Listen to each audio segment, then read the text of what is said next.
প্রিয় ভাইয়া ও আপুরা, গত ভিডিও ক্লাসে আমরা যোজ্যতা ইলেকট্রন নিয়ে বিস্তারিত আলোচনা করেছিলাম এবং তোমাদেরকে বলা হয়েছিল যে ভাইয়া যেই 7টি মৌলের যোজ্যতা ইলেকট্রন সংখ্যা বের করে দেখিয়েছি এ বাদে বাকি যেই 21টি মৌল থাকছে অর্থাৎ পারমাণবিক সংখ্যা 1 থেকে 30 পর্যন্ত যেই মৌলগুলো তাদের মধ্যে আমি 7টি করিয়ে দিয়েছিলাম, বাকি 21টি তোমাদেরকে করতে বলা হয়েছিল। আশা করি তোমরা সেগুলো করেছো। আজকের ভিডিও ক্লাসে আমরা আলোচনা করব যোজনী নিয়ে। তাহলে চলো দেরি না করে শুরু করা যাক। তোমরা ইতিমধ্যেই জানো যে বিভিন্ন মৌলের পরমাণু সমূহ একে অপরের সাথে তার সর্বশেষ কক্ষপথের ইলেকট্রন বর্জন, গ্রহণ অথবা ভাগাভাগির মাধ্যমে অনুগঠন করে এবং এই অনুগঠনকালে কোনো মৌলের একটি পরমাণুর সাথে অপর একটি মৌলের পরমাণু যুক্ত হওয়ার ক্ষমতাকেই বলা হচ্ছে যোজনী বা যোজ্যতা। এখন এই জিনিসটাকে আমরা কিভাবে ব্যাখ্যা করতে পারি? আমাদের যোজ্যতা ইলেকট্রন কি এবং যোজনীর সাথে তার সম্পর্কটা বা কোথায়? তাহলে এই যোজনী টপিকটা আমরা যখন পড়তে যাব আমরা কিছু জিনিস ফিক্সড করে ফেলবো। কিরকম জিনিসটা? যেমন সাধারণত সবসময় হাইড্রোজেনের যোজনীটা 1 ধরা হয়। এখন তোমাদের মনে প্রশ্ন জাগতে পারে যে কেন হাইড্রোজেনের যোজনীটাকে আমরা 1 ধরছি। তাহলে খেয়াল করো, এটা হচ্ছে হাইড্রোজেনের নিউক্লিয়াস, এটা হচ্ছে তার প্রথম কক্ষপথ। হাইড্রোজেনের একটি মাত্র কক্ষপথ রয়েছে, কারণ আমরা জানি তার ইলেকট্রন বিন্যাসটা হচ্ছে 1s1, আর হাইড্রোজেনকে সংক্ষেপে কি H1 লিখি আমরা, যার ইলেকট্রন বিন্যাসটা এরকম ভাবে আমরা প্রকাশ করি 1s1। তাহলে এখন এই হাইড্রোজেনের ইলেকট্রন, এই একটি ইলেকট্রন দিয়ে আমরা কি করতে পারি? তার এই যে একমাত্র ইলেকট্রনটা সে যখন কোনো অন্য একটি মৌলের সাথে যুক্ত হয়ে যৌগ গঠন করবে তাকে এই একটা ইলেকট্রন নিয়েই কাজ করতে হবে, অর্থাৎ সে ইলেকট্রন বর্জন করুক কিংবা গ্রহণ করুক কিংবা ভাগাভাগি করুক, তার ইলেকট্রন রয়েছে একটি। এখন তাহলে হাইড্রোজেনের ক্ষেত্রে তার যোজ্যতা ইলেকট্রন কয়টি? অবশ্যই এই একটিই তার হচ্ছে যোজ্যতা ইলেকট্রন। কেন সব সময় হাইড্রোজেনের যোজনীটাকে 1 ধরা হয়? একটা জিনিস তোমরা মনে রাখবে যে বেশিরভাগ ক্ষেত্রে কোনো একটা মৌলের যোজনী হয় তার যোজ্যতা ইলেকট্রনের সমান অথবা 8 থেকে তার যোজ্যতা ইলেকট্রনকে বাদ দিলে যে সংখ্যাটা আসে তার সমান। এখন হাইড্রোজেনের ক্ষেত্রে আমরা দেখতে পাচ্ছি তার যোজ্যতা ইলেকট্রন হচ্ছে 1 এবং তার যোজনীটাও কত? 1। আবার তুমি যদি অক্সিজেনের কথা চিন্তা করো, আমরা অক্সিজেনের একটু মৌলটাকে এখানে এঁকে ফেলি। অক্সিজেনের ক্ষেত্রে তার প্রথম কক্ষপথে ইলেকট্রন কতটি? তার প্রথম কক্ষপথে ইলেকট্রন রয়েছে 2টি এবং তার দ্বিতীয় কক্ষপথে ইলেকট্রন কয়টি রয়েছে? তার দ্বিতীয় কক্ষপথে 6টি ইলেকট্রন রয়েছে, তাই তো? তাহলে অক্সিজেনের ক্ষেত্রে তার যোজ্যতা ইলেকট্রন কতটি? আমি একটু সংক্ষেপে লিখি, তার যোজ্যতা ইলেকট্রন হচ্ছে 6টি। অক্সিজেনের যোজনী কি 6? না, অক্সিজেনের যোজনীটা হচ্ছে 2। তাহলে আমরা দেখো তো 8 থেকে 6কে যদি বাদ দিই তাহলেই কিন্তু আমরা 2 পাই। তাহলে একটু আগে ভাইয়া যেটা বলে আসছিলাম যে সংক্ষেপে আমরা মনে রাখবো যে কোনো একটি মৌলের যোজনীর মানটা হবে তার যোজ্যতা ইলেকট্রন সংখ্যার সমান অথবা 8 থেকে তার যোজ্যতা ইলেকট্রনকে বাদ দিলে যেই সংখ্যাটা থাকে তার সমান। এটা এই সংক্ষিপ্ত আইডিয়াটা তোমাদেরকে কোনো একটা মৌলের যোজনী বের করতে খুব সহযোগিতা করবে।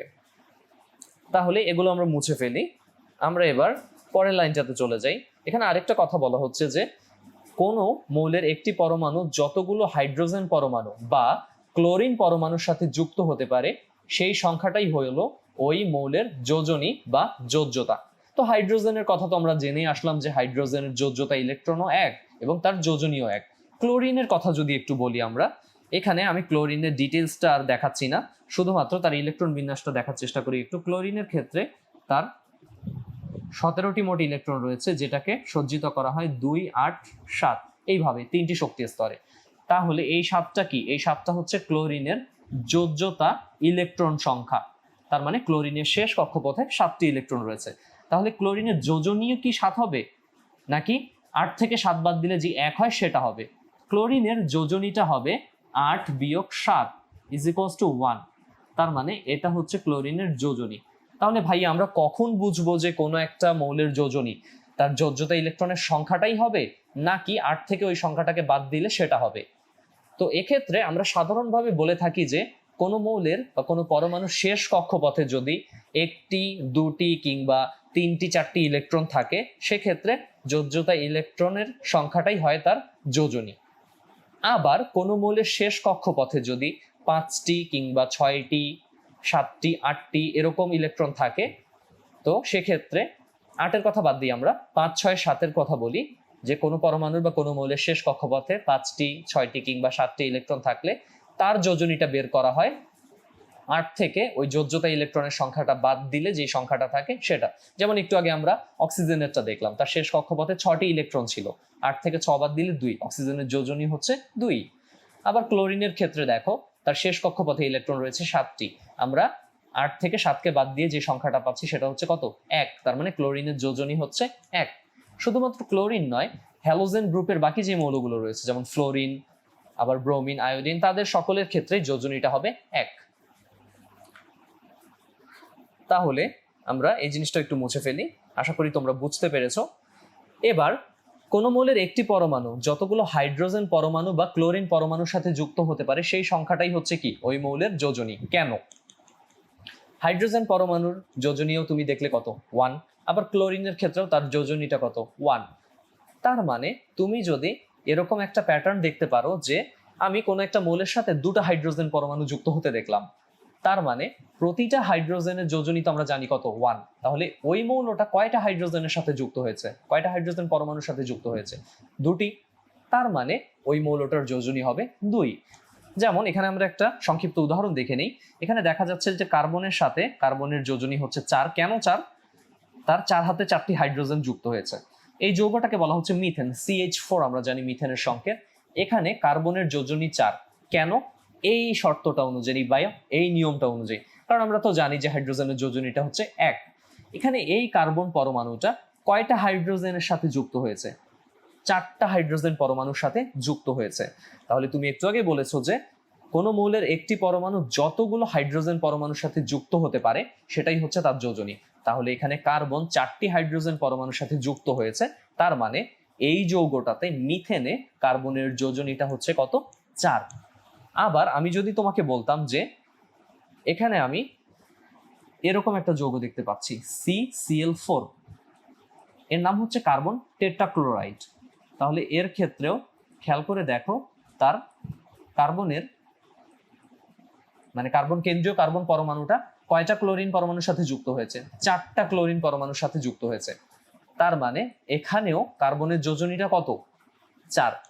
ভাইয়া, কোন যৌগের সাপেক্ষে কোন একটা মৌলের যোজনী কি সবসময় একই থাকবে নাকি ভিন্ন ভিন্ন যোজনীয় আসতে পারে? এটা আমরা একটু পরেই দেখবো যে কোনো মৌলের ক্ষেত্রে একাধিক যোজনীয় হয়। যেমন সালফার ডাইঅক্সাইডে সালফার যোজনী প্রদর্শন করে 4, আর সালফিউরিক অ্যাসিডে আবার সালফার যোজনী প্রদর্শন করছে 6। তো এই জিনিসগুলো আমরা একটু খেয়াল করব যে সালফারের যোজনীটা আসলে কত, কিংবা সালফার পরিবর্তনশীল যোজনীটা কেন দেখায়।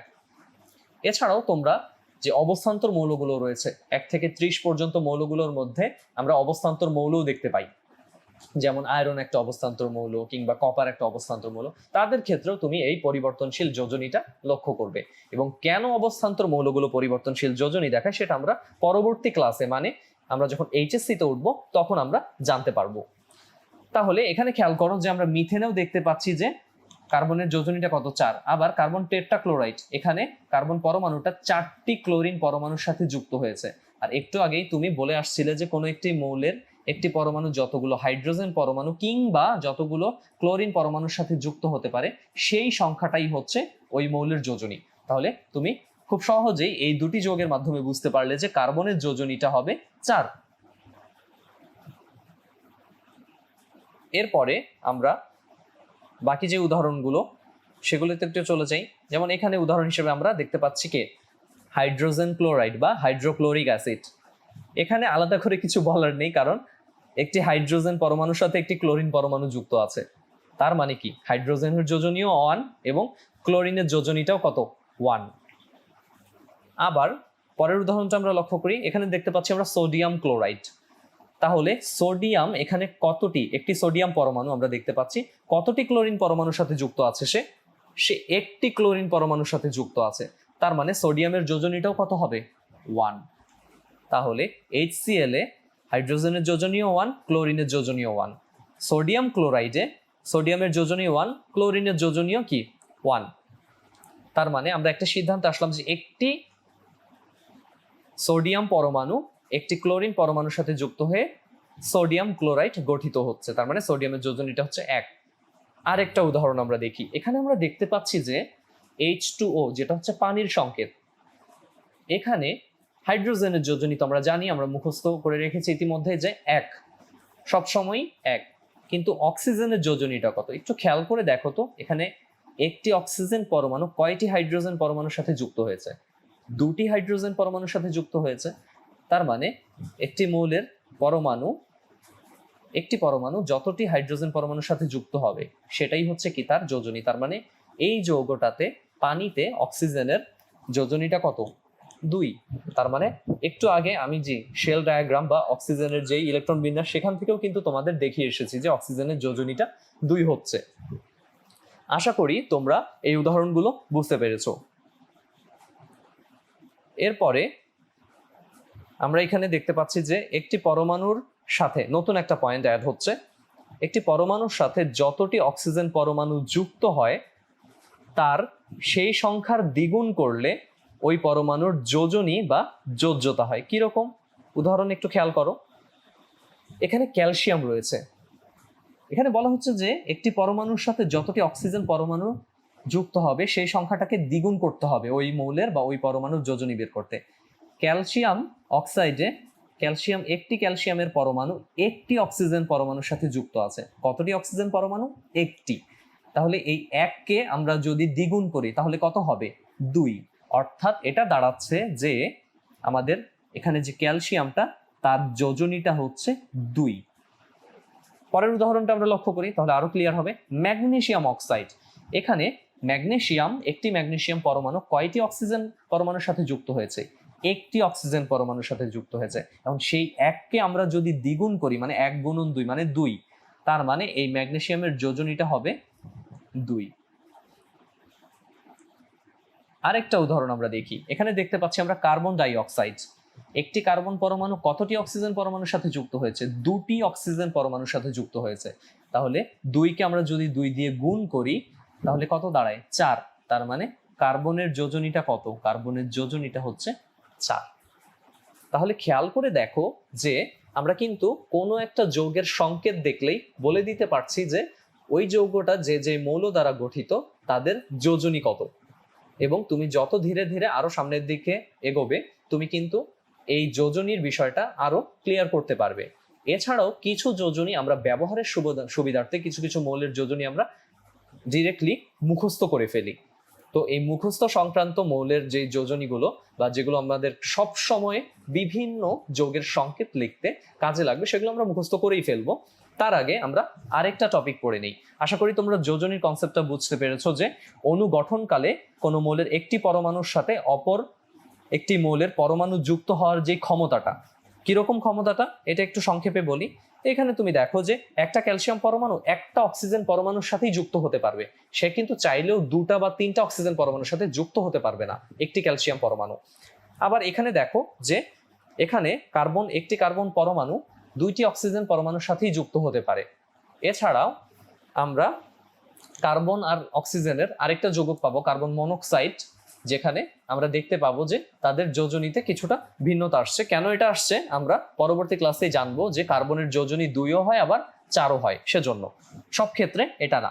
আবার একটু আগের উদাহরণগুলোতেই তুমি দেখে এসেছো যে সোডিয়াম ক্লোরাইড একটি সোডিয়াম পরমাণু একটি ক্লোরিনের সাথে যুক্ত হচ্ছে, কিংবা একটি কার্বন পরমাণু একটি হাইড্রোজেনের সাথে 4টি হাইড্রোজেনের সাথে যুক্ত হচ্ছে। তার মানে এই জিনিসটাকে আমরা চিন্তা করতে পারি হাত দিয়ে। কিরকম হাত? ধরো এখানে একজন মানুষ রয়েছে, সে তার এই যে একটা হাত এই যে একটা হাত, এই 2টা হাত দিয়ে কজন মানুষকে ধরতে পারবে? সে অবশ্যই এই 2টা হাত দিয়ে আরো 2জন মানুষকে ধরতে পারছে, তাই তো? তাহলে দেখো এই মানুষটার যোজনী কত দাঁড়াচ্ছে? এই মানুষটার যোজনী দাঁড়াচ্ছে 2। আবার এই মানুষটার ক্ষেত্রে খেয়াল করো, তার ক্ষেত্রে তার কয়টা হাত খালি আছে? তার একটা হাতে কিন্তু বাম পাশের মানুষটা আছে, আবার এই হাতে আরেকজন যুক্ত হতে পারে, তাহলে এর ক্ষেত্রেও তার যোজনীটা হবে কত? 2। আবার ধরো কোনো একজন মানুষ যিনি দুর্ঘটনায় তার একটি হাত হারিয়েছেন, তো সেই মানুষটার ক্ষেত্রে তার যোজনীটা কত হবে? সে তার একটা হাতই রয়েছে, এই একটা হাত দিয়ে একজনকে শুধুমাত্র ধরতে পারবে। আবার ধরো আমরা এই যে দুই যোজনী বিশিষ্ট মানে দুই হাত বিশিষ্ট কোনো একটা মানুষ এদিকে এক হাত বিশিষ্ট কাউকে ধরলো, আবার এদিক দিয়ে দুই হাত বিশিষ্ট কাউকে ধরলো, তাহলে এই মাঝের জনের যোজনী বা হাত সংখ্যা 2, কিন্তু ডান পাশের জনের যোজনী কত? 1। আবার এই মানুষটার যোজনী কত খেয়াল করো, তার কিন্তু 2, কারণ এই হাত দিয়ে সে এই মৌলের সাথে যুক্ত হচ্ছে বা এই মানুষের হাত ধরেছে, এদিকে সে আরেকজনকে ধরতে পারবে। ঠিক আছে, তো আশা করি আমরা হাতের কনসেপ্ট দিয়েও যোজনীটাকে খুব সহজেই বুঝে ফেললাম। তাহলে এবার আমরা পরবর্তী টপিকটা একটু লক্ষ্য করি যে কিছু কিছু মৌলের ক্ষেত্রে একাধিক যোজনী আছে, আমি একটু আগেই বলে আসলাম, এবং কোন মৌলের একাধিক যোজনী থাকলে সেই মৌলের যোজনীকে বলা হয় পরিবর্তনশীল যোজনী। যেমন আয়রনের ক্ষেত্রে তার ল্যাটিন নাম ফেরাম থেকে তার প্রতীকটা লেখা হয় Fe। এই আয়রনের পরিবর্তনশীল যোজনীটা হচ্ছে 2 এবং 3, তার দুটো যোজনী রয়েছে, একটা হচ্ছে 2 আর একটা হচ্ছে 3। এবার আরেকটা সংজ্ঞা আমরা দেখি যে কোন মৌলের সর্বোচ্চ যোজনী এবং সক্রিয় যোজনীর পার্থক্যকে ওই মৌলের সুপ্ত যোজনী বলে। তো সর্বোচ্চ যোজনীর মানে হচ্ছে আয়রনের দুটি যোজনী 2 এবং 3, তার মধ্যে সর্বোচ্চ কোনটা? 3, আমরা বুঝে গেলাম। কিন্তু সক্রিয় যোজনী কি? সক্রিয় যোজনী হচ্ছে কোনো একটি মৌল যখন কোনো একটি যৌগ গঠন করে, ওই যৌগে ওই মৌলটার যেই যোজনী থাকে সেটা হচ্ছে তার সক্রিয় যোজনী। আর সুপ্ত যোজনী কি? এই সর্বোচ্চ যোজনী থেকে সক্রিয় যোজনীকে আমরা বাদ দিলে কিন্তু সুপ্ত যোজনীতে পেয়ে যাই। এটার জন্য আমাদেরকে উদাহরণ দিয়ে বুঝতে হবে, উদাহরণ দিয়ে আমরা ক্লিয়ারলি বুঝতে পারবো। যেমন এখানে দেখানো হচ্ছে কি, এখানে দেখতে পাচ্ছি আমরা একটা যৌগ FeCl2, তাহলে এটা হচ্ছে আমাদের ফেরাস ক্লোরাইড। এই ফেরাস ক্লোরাইড যৌগে আয়রনের যোজনীটা কত? সক্রিয় যোজনীটা খেয়াল করে দেখো, FeCl2 একটি আয়রন পরমাণু দুটি ক্লোরিন পরমাণুর সাথে যুক্ত হয়েছে, তার মানে এই যৌগটাতে আয়রনের যোজনীটা হচ্ছে 2। কোনো একটা যৌগে সংশ্লিষ্ট মৌলের যে যোজনীটা হবে সেটাই হবে তার সক্রিয় যোজনী, তার মানে এই যৌগটাতে যে যোজনীটা অ্যাক্টিভেটেড। আর আয়রনের ক্ষেত্রে তার সর্বোচ্চ যোজনী কত? তুমি একটু আগেই বলে আসলে যে 2 এবং 3, তার মানে তার সর্বোচ্চ যোজনীটা হতে পারে 3। তাহলে এই যৌগটাতে ফেরাস ক্লোরাইড যৌগটাতে আয়রনের সুপ্ত যোজনীটা কত? তার সর্বোচ্চ যোজনী মাইনাস এই যৌগে তার যে সক্রিয় যোজনীটা 2 মাইনাস 2 ইজ ইকুয়ালস টু 1, তার মানে ফেরাস ক্লোরাইড যৌগে আয়রনের সুপ্ত যোজনীটা হচ্ছে 1। পরের উদাহরণটা দেখি, এবার আসছে ফেরিক ক্লোরাইড। তাহলে এখানে যখন 2টি ক্লোরিন তখন তাকে বলছি আমরা ফেরাস ক্লোরাইড, যখন 3টি তখন ফেরিক ক্লোরাইড। এই নামটা কেন হয়? এটা ল্যাটিন নাম থেকে আসে মূলত, তো এটা নিয়ে আমরা পরবর্তী যে কোনো একটা ক্লাসে আলোচনা করব। আজকে তুমি জেনে রাখো যে আয়রন 3 যোজনী বিশিষ্ট, যে আয়রনটা সে 3টা ক্লোরিনের সাথে যুক্ত আছে এবং এই জন্যই তার যোজনীটা কিন্তু 3, কারণ আমরা জানি যে একটি পরমাণু যতটি হাইড্রোজেন বা ক্লোরিন পরমাণুর সাথে যুক্ত হতে পারে সেটাই তার যোজনী। তাহলে এই ফেরিক ক্লোরাইডে আয়রনের যোজনীটা হচ্ছে, সক্রিয় যোজনীটা হচ্ছে 3, আর আমরা জানি কি আয়রনের সর্বোচ্চ যোজনী 3, তার মানে এই ফেরিক ক্লোরাইডে আয়রনের সুপ্ত যোজনীটা কত? এই 3 মাইনাস তার সক্রিয় যোজনী 3 ইজ ইকুয়ালস টু 0। তাহলে আমরা দেখতে পাচ্ছি কি যে ফেরিক ক্লোরাইড আর ফেরাস ক্লোরাইডে আয়রনের যোজনীর ভিন্নতা রয়েছে এবং তাদের সুপ্ত যোজনীরও ভিন্নতা চলে আসছে। তুমি বাসায় প্র্যাকটিস করতে পারো যে আমি 2টি যৌগ দিতে পারি এখানে তোমাদের, যেমন কার্বন মনোক্সাইড এবং কার্বন ডাইঅক্সাইড। এই দুটো যৌগে কার্বনের যোজনীর ভিন্নতা এবং সুপ্ত যোজনীর ভিন্নতা তুমি এভাবে ম্যাথ করে বের করবে। আবার তোমাকে আমি যদি বলি যে তুমি সালফার ডাইঅক্সাইড এবং সালফিউরিক অ্যাসিড, এদের দুইজনের যোজনীর মধ্যে ভিন্নতা। আচ্ছা আমি একটু সহজ করে দেই, সালফার ডাইঅক্সাইডের সাথে সালফার ট্রাইঅক্সাইডেরটা দিলাম, তাহলে এখানে কার্বন মনোক্সাইড আর কার্বন ডাইঅক্সাইডের মধ্যে তাদের যোজনীর ভিন্নতা এবং সুপ্ত যোজনী কোন যৌগে কত বের করবে। আর এখানে সালফার ডাইঅক্সাইডের সাথে সালফার ট্রাইঅক্সাইডেরটা দিলাম। আশা করি তোমরা কোনো একটা মৌলের যোজনী কি জিনিস সেটা ইতিমধ্যে বুঝতে পেরেছো। পরবর্তী ভিডিও ক্লাসে আমরা যোজনী নিয়ে আরো বিস্তারিত আলোচনা করব এবং এই যোজনীর সাপেক্ষে যৌগ গঠন করতে শিখব। তাহলে পরবর্তী ভিডিও দেখার আমন্ত্রণ জানিয়ে আজকে এখানেই শেষ করছি। আল্লাহ হাফিজ।